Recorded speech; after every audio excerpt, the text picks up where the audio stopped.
Hello everyone. ये हमारा ethics quotation based जो क्वेश्चन है उन पर लेक्चर थर्ड है, जिसमें हम 2017 में आए पीवाईक्यू को देखने वाले हैं। बड़ी महत्वाकांक्षाएं महान चरित्र का भावावेश है। जो इससे संपन्न है वो या तो बहुत अच्छे हैं अथवा बहुत बुरे कार्य कर सकते हैं। ये सब कुछ उन सिद्धांतों पर आधारित है जिनसे वे निर्देशित होते हैं। ये सब कुछ उन सिद्धांतों पर आधारित है जिनसे वे निर्देशित होते हैं। ये किसका स्टेटमेंट है? नेपोलियन बोनापार्ट का। उदाहरण देते हुए उन शासकों का उल्लेख कीजिए जिन्होंने समाज व देश का अहित किया है, जिन्होंने समाज व देश के विकास के लिए कार्य किए हैं, जिन्होंने अहित किया और जिन्होंने अच्छे कार्य किए। तो अब मैं आप जिन्होंने मेरे एथिक्स के लेक्चर लिए हैं, अब मेरा सवाल आप लोगों से है कि अब आपको ऐसे लोगों को याद करना है जिन्होंने हमारे देश और समाज के लिए अच्छे कार्य किए हैं और समाज व देश के लिए जिन्होंने अच्छे कार्य बिल्कुल भी नहीं किए हैं। तो मैं 2 सेकंड का ब्रेक लेती हूँ, आप सोचो।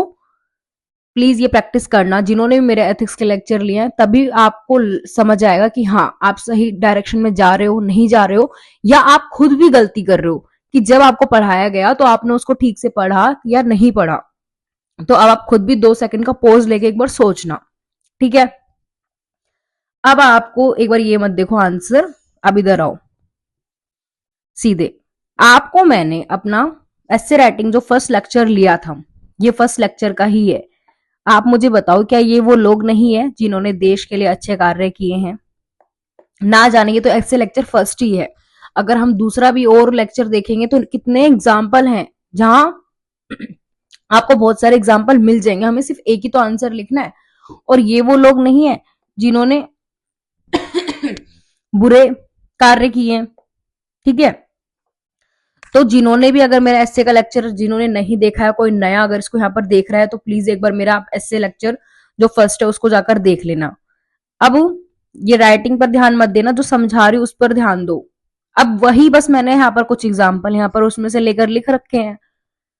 ये बहुत सारे एग्जाम्पल हो गए, हमें आंसर तो एक ही लिखना है ना। तो देखो किस तरह से लिख रहे हैं, पहले समझाएंगे हम थोड़ा यहाँ पर कि महत्वाकांक्षा कुछ हासिल करने या सफल होने की इच्छा है। बड़े सपने साकार करने के लिए बहुत साहस और स्वयं पर विश्वास की आवश्यकता होती है।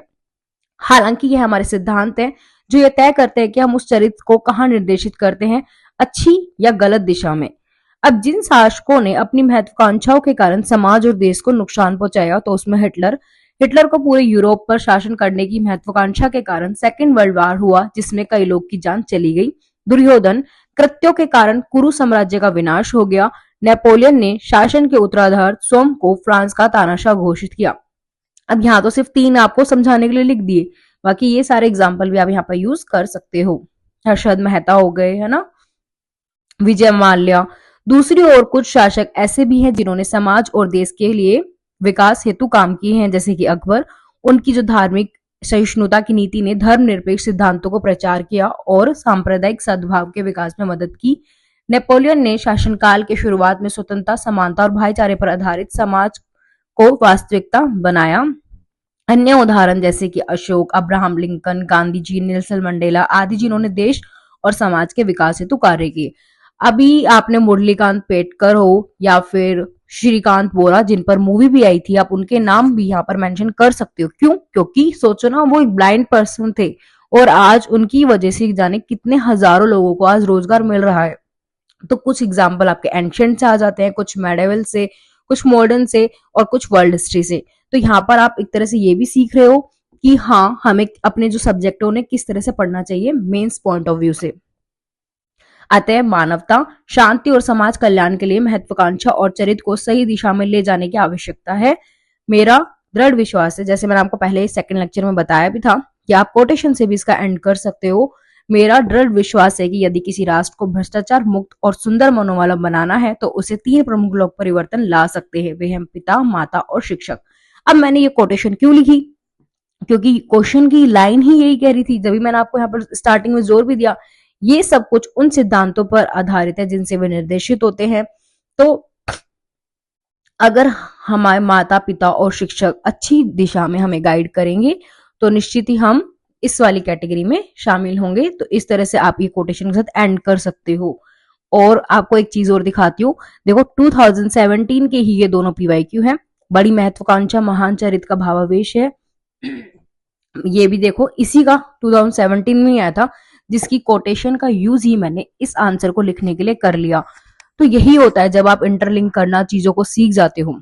और अगर किसी ने भी एग्जाम्पल नहीं सोच पाए पोज करके, जिन्होंने मेरे एसए के लेक्चर देखे हैं, फिर तो ये हो गया कि आप बस चीजों को टाल रहे हो, आपको बुरा जरूर लग सकता है एक बार, फिर आपने मतलब उन लेक्चर्स को सीरियसली देखा ही नहीं है। तो प्लीज उनको जाकर देखना, और जो नए स्टूडेंट्स कोई देख रहे हैं तो वो भी जरूर जाकर देखें, क्योंकि मैं नहीं चाहती कि मैं आपको फिश लाकर देती रहूं। मैं चाहती हूं मैं आपको फिश पकड़ना ही सिखा दूं, ताकि आप मुझ पर डिपेंडेंट ना बनो, आप सेल्फ डिपेंडेंट बनो। फिर पता है इससे क्या होगा, अगर आप सीखते हो ना, तो आप कुछ भी एक्स वाई जेड आप पढ़ रहे हो तो उसमें आपको ये समझ में आ जाता है कि हाँ ये मेरे लिए काम का है, ये मेरे लिए काम का नहीं है, इसका यूपीएससी सिलेबस से कोई मतलब नहीं है, ये मेरे काम का है, मुझे ये पढ़ना है। कोई भी टीचर आपको कुछ भी पढ़ा रहे हैं तो आप समझ जाते हो कि हाँ ये मुझे पढ़ना है, ये नहीं पढ़ना है, ये छोड़ना है। तभी आप समझोगे जब आप खुद को इंगेज करोगे।